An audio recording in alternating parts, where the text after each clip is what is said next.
There, this will be part 2 because it's like shot. You can't see through this thing, man. You really can't see through the headlight. It's so fogged up and scratched up. And he's having a hard time with the light even shining to him. Yeah, if you want, you can hit the lights and show it, man. Turn them on. I'll grab that other stuff.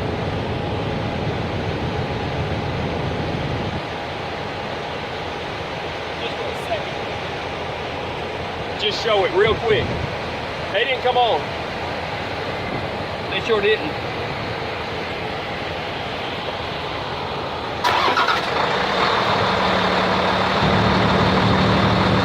Yeah, now they're on and you can see they're fogged.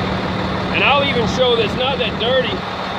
I'm gonna put some alcohol to clean them. I do what I can just to clean them, but even alcohol is not gonna take, I mean, you can see some stuff came off, but just not gonna take and clean it up really the way it should be.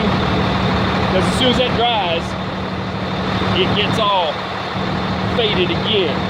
It's just the whole thing is faded from the sun fades the clear coat. That they never tested these clear coats on these headlights. That's the problem. Then you gotta bump them out.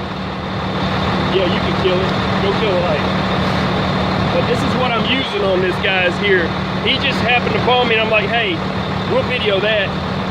This is called McGuire's Headlight Restoration Kit. It comes with a buffer, but you can even do it by hand without that buffer. I've used it on I don't know how many people's headlights. And this is an extra bottle. This is the stuff, Plastic X. That's the solution. I'm gonna knock this out real quick. We got people driving by going, them guys are crazy. No, ain't nobody said nothing to us yet, but I just wanted to show this for people that don't know. This is the answer to your problem, and he's having a hard time seeing at night, and he's like, he needed a little help on the fuel aisle. I helped him with that. We got to talking. I'm like, man, can you even see through that mess? And he's like, what'd you say? I can't see, it's hard to see through it. Yeah. But what he's doing is got it clear already. Yeah, it's already clear. I wish I had